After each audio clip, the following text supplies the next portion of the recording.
Queridos alunos, como vocês estão?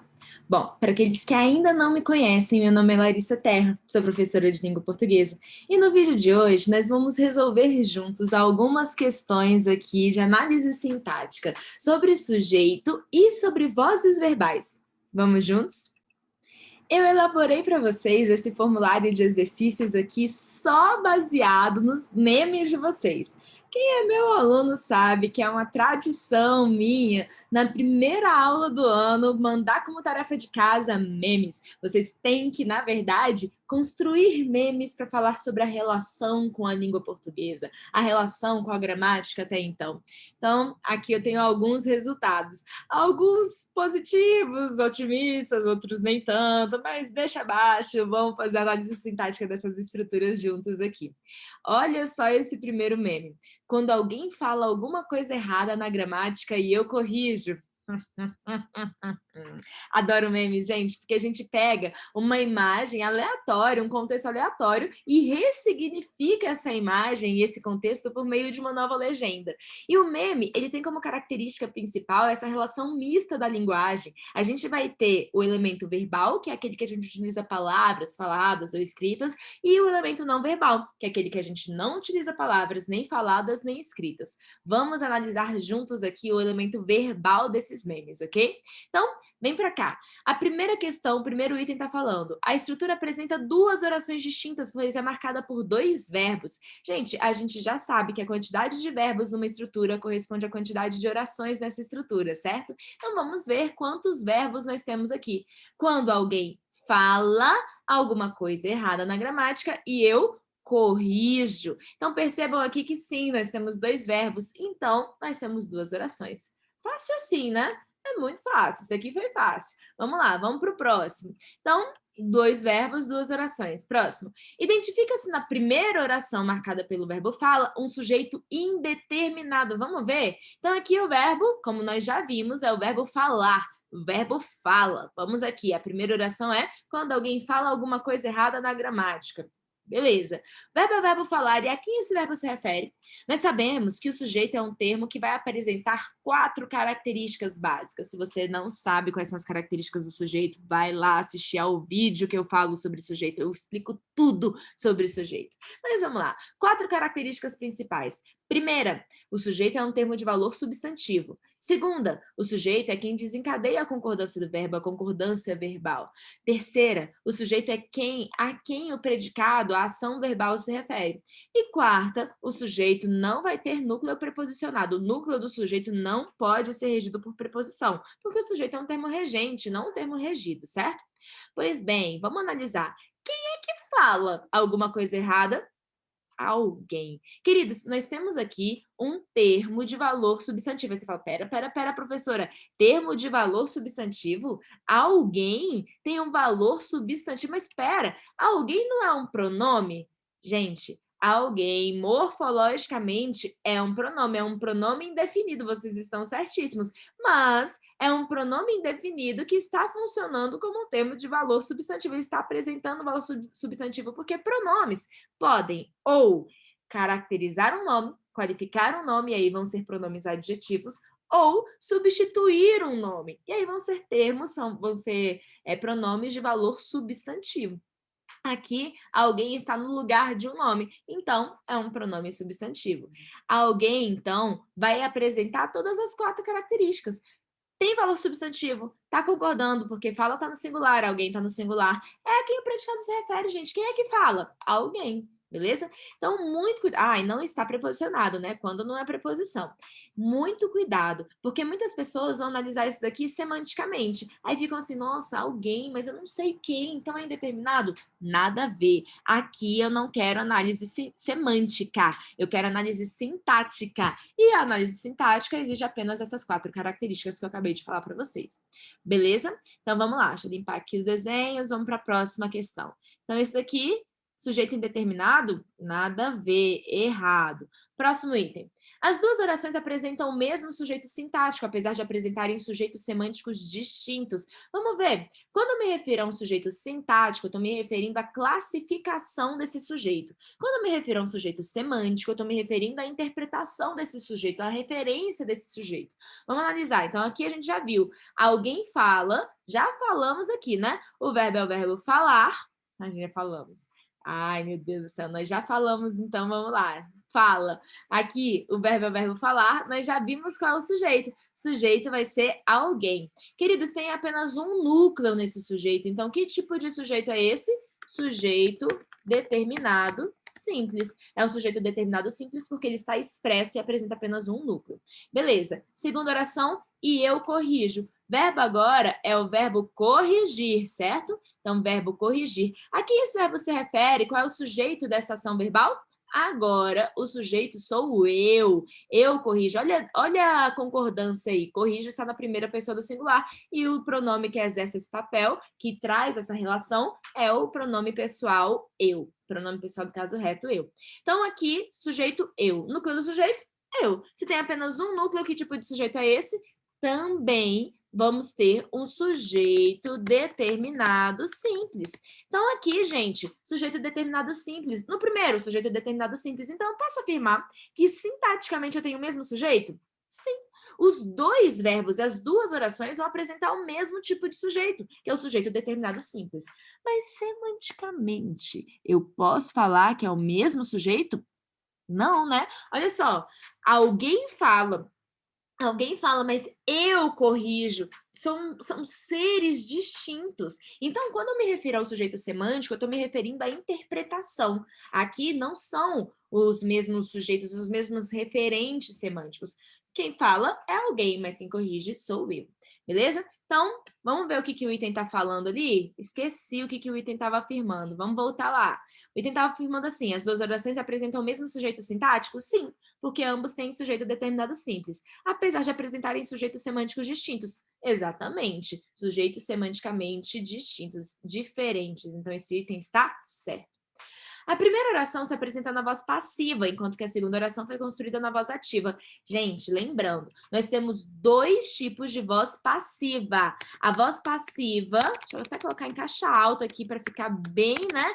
Bem em evidência. A voz passiva, ela pode ser classificada como voz passiva analítica e como voz passiva sintética. A voz passiva analítica vai apresentar para a gente uma estrutura muito específica. A analítica vai ter como estrutura necessariamente, sempre, toda vez, sem exceção, a voz passiva analítica vai ter como estrutura, vamos colocar aqui, uma locução verbal. Sempre a voz passiva analítica vai ter como estrutura uma locução verbal, sendo que nessa locução verbal, o verbo principal vai estar sempre, verbo principal, no particípio. O verbo principal da voz passiva analítica, da locução verbal da voz passiva analítica, vai se apresentar no particípio, sempre, toda vez, sem exceção. Então, o menino quebrou a janela, essa voz ativa porque o menino está exercendo a ação, certo? É um sujeito agente. Agora, para transformar na voz passiva analítica, a janela foi quebrada pelo menino. Foi quebrada, olha essa locução verbal com o verbo principal no particípio, certo? Então, tem que estar nessa estrutura para ser a voz passiva analítica, necessariamente. E a segunda classificação aqui da voz passiva é a voz passiva sintética. E, gente, a voz passiva sintética, ela vai ter... Vamos lá, vamos relembrar. A voz passiva sintética, ela vai ter necessariamente o verbo, né? Um verbo que, a princípio, tenha um alvo, sem preposição, um verbo acrescido do pronome apassivador, da partícula passivadora ser. Essa partícula passivadora que está aí transformando aquilo que era alvo na voz ativa em sujeito paciente na voz passiva. Então, quebrou-se a janela. A janela aí está sofrendo a ação de ser quebrada, beleza? Então, vamos lá. Está afirmando que a primeira oração está na voz passiva. Se estiver na voz passiva, tem que estar em uma dessas duas estruturas. Ou na voz passiva analítica ou na voz passiva sintética. Vamos ver? Quando alguém fala alguma coisa, alguém fala, não está na voz passiva, gente. Isso aqui está na voz ativa. Alguém está exercendo a ação de falar. Então, voz ativa, beleza? Não tá nem na voz passiva sintética, nem na analítica, então não tá na voz passiva. Tranquilo isso? E a segunda, e eu corrijo, tá na voz ativa também. Então, ambas as estruturas se apresentam na voz ativa, beleza? Vamos voltar lá, então. Errado. Errado. Vamos para o próximo meme, olha aqui, da Maria Luísa. Ela fez o seguinte: quando eu acho que aprendi tudo de gramática, ai, quando eu descubro que ela é dividida em 4 partes, meu Deus do céu. 4 partes? Lembrando, a gramática pode ser dividida em fonologia, morfologia, sintaxe e semântica. E neste momento estamos fazendo uma análise morfossintática. Estamos em alguns momentos pegando elementos da morfologia e acrescendo aqui a nossa análise da estrutura, da organização da sentença, né? Então, a análise sintática. Vamos lá. Em quando acho, identifica-se uma oração na voz passiva, pois achar, no sentido atribuído no texto, não pressupõe uma pesquisa ou um estudo ativos pelo emissor. Nada a ver, né, gente? Nada a ver. Eu falei, acabei de falar para vocês, para estar na voz passiva, eu preciso de uma das duas estruturas, ou voz passiva sintética ou voz passiva analítica. Voz passiva analítica com verbo. Deixa eu ver se eu consigo colocar aqui de volta aqui, ó. Voz passiva analítica, eu tenho necessariamente uma locução verbal com verbo principal no particípio. Voz passiva sintética, eu tenho necessariamente um verbo acrescido da partícula C, do pronome apassivador C. Aqui, acho, não está em nenhuma dessas duas estruturas. Isso aqui está na voz ativa, viu? A pessoa, o eu, está exercendo a ação de achar. Beleza? Então, este item está errado. Wrong. Vem pra cá. Apesar de estar na ordem indireta da oração, pode-se identificar que o termo que exerce papel sintático de sujeito do verbo aprendi é tudo da gramática. Vamos apagar, então, de novo esse negócio de voz passiva, né? Vamos deixar de lado por enquanto. Então, deixa eu até ler novamente. Apesar de estar na ordem indireta da oração, pode-se identificar que o termo que exerce papel sintático de sujeito do verbo aprendi é tudo da gramática. Gente, eu não vou nem voltar no texto. Eu não vou nem voltar no texto, porque, olha só, eu sei que quem desencadeia a concordância do meu verbo é o sujeito. E olha como é que tá esse verbo. Aprendi. Não é aprendeu. Não tá na terceira pessoa para concordar com tudo na gramática. Tá na primeira pessoa. Eu aprendi. Queridos, se tá na primeira pessoa, é impossível que o sujeito seja tudo na gramática. O sujeito aí vai ser o sujeito eu. Agora, basta você ver, ele tá expresso ou ele foi omitido? Porque se ele for expresso, se a gente tiver ele ali escritinho na oração, a gente tem um sujeito determinado simples. Agora, se ele foi omitido, já é um sujeito desinencial. Vamos ver aqui. Então, quando eu acho que aprendi, apesar de achar aqui tem o sujeito simples, né? Porque está expresso, o aprendi não está expresso. Olhando apenas a oração aprendi, aqui, olha só, aprendi, olhando apenas esse aprendi, não está expresso eu. Então, aqui é um sujeito determinado, mas desinencial, certo? É um sujeito determinado desinencial, oculto, elíptico, semântico, implícito, contextual, né? A gente tem 6 formas de chamar a mesma coisa. Ai, meu Deus do céu. Enfim, então aqui, sujeito desinencial, eu. Nada a ver aqui com tudo na gramática, beleza?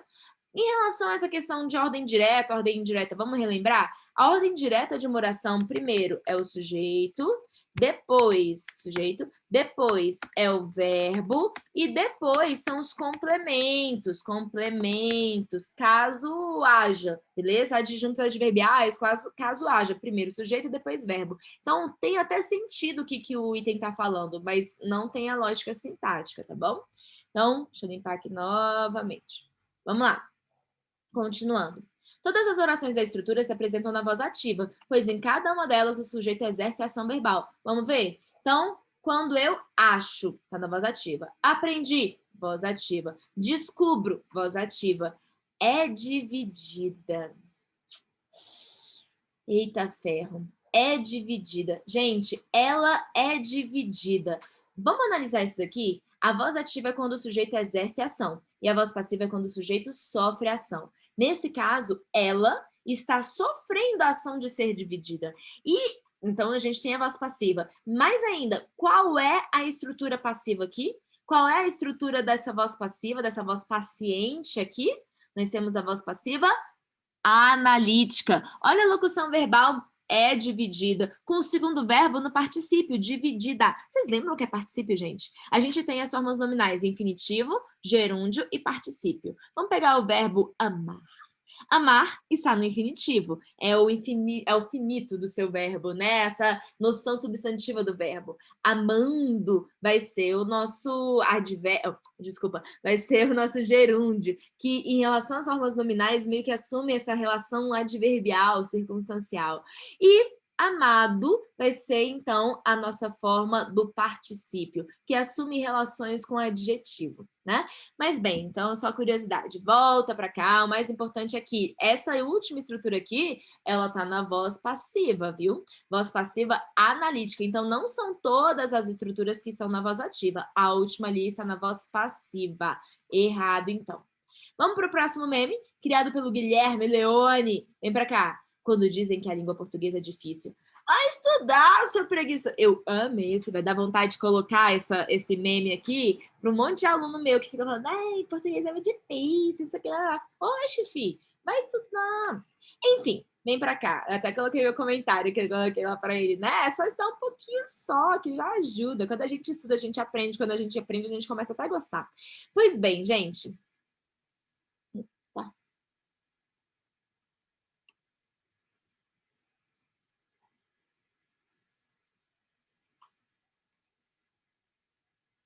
Pois bem, gente, aqui, a primeira oração do meme apresenta um sujeito determinado desnencial, marcado na terceira pessoa do plural. A primeira oração do meme, quando dizem, dizem tá na terceira pessoa do plural. Tem algum referente anterior? Tem algum termo que pode ser o sujeito dessa oração?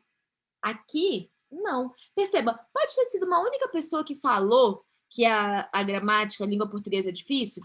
Pode. A gente sabe que não, né? Mas poderia ter sido uma única pessoa. Como poderiam ter sido várias pessoas. O verbo na terceira pessoa do plural, sem nenhum referente anterior, sem nenhum antecedente, né?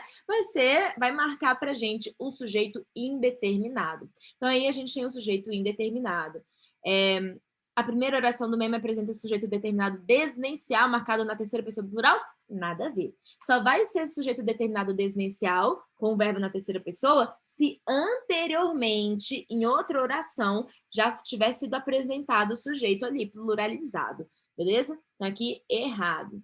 Na oração, a língua portuguesa é difícil, o núcleo do sujeito é o adjetivo portuguesa, por se tratar do elemento mais importante, por caracterizar e distinguir o substantivo língua. Vamos lá, gente. A gente sabe as 4 características do sujeito. O sujeito é um termo de valor substantivo a quem o predicado se refere, cujo núcleo não é preposicionado e que desencadeia a concordância do verbo.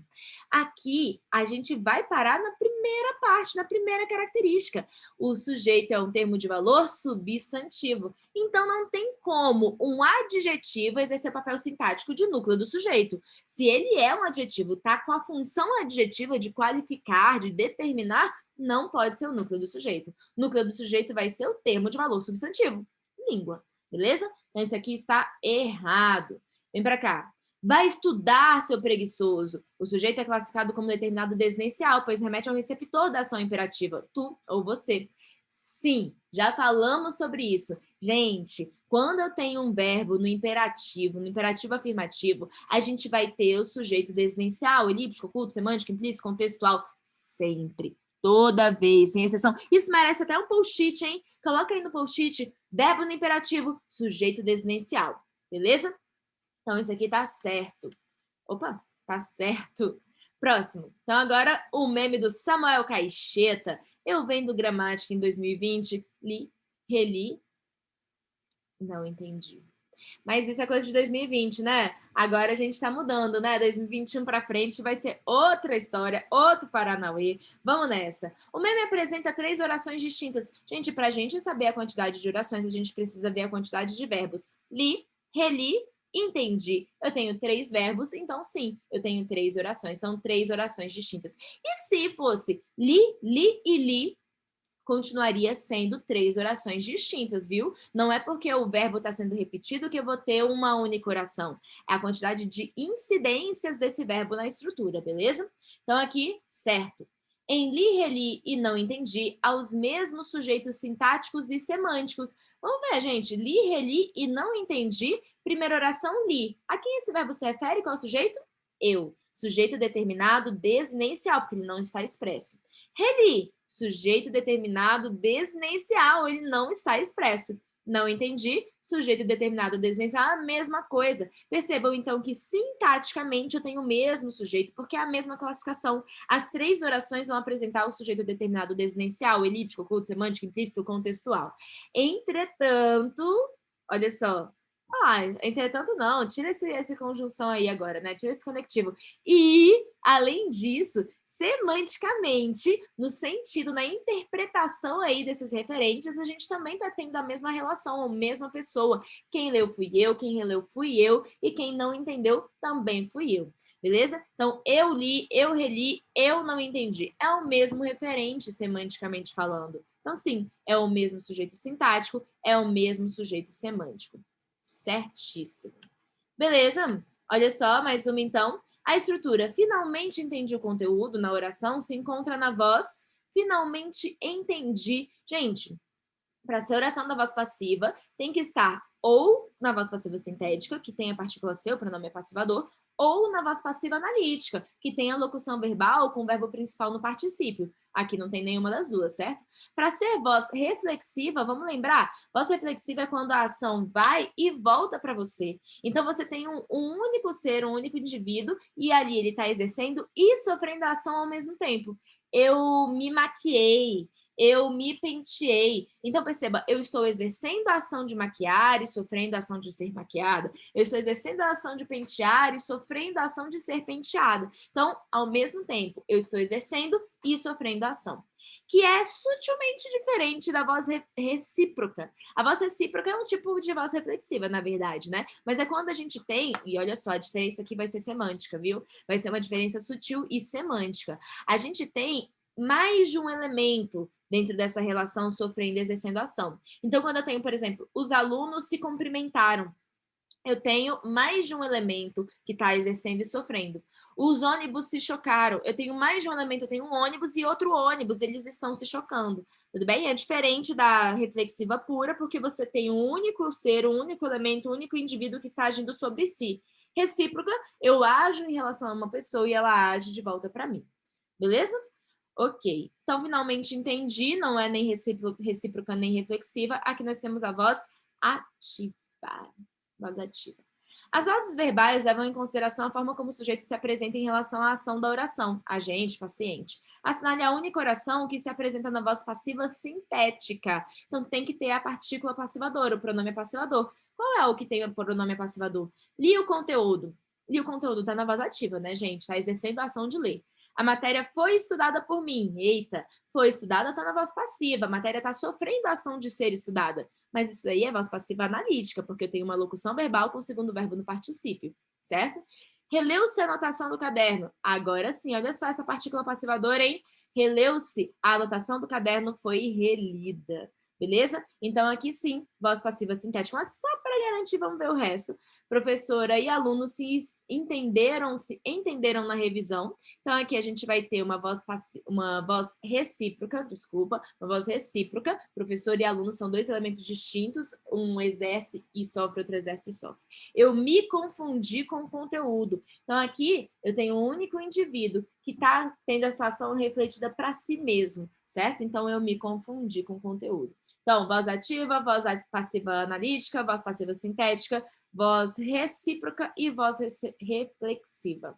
Beleza? Então, releu-se a anotação. Essa é a alternativa certa. Acabou, é só clicar em enviar agora e tranquilo, né? E aí, gente, o que vocês acharam? Fácil, né?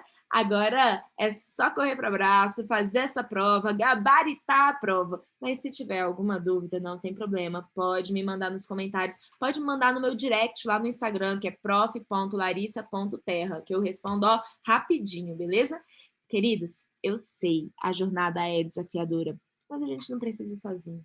Vamos juntos? Eu espero vocês, então, na nossa próxima aula, no nosso próximo vídeo. Até mais!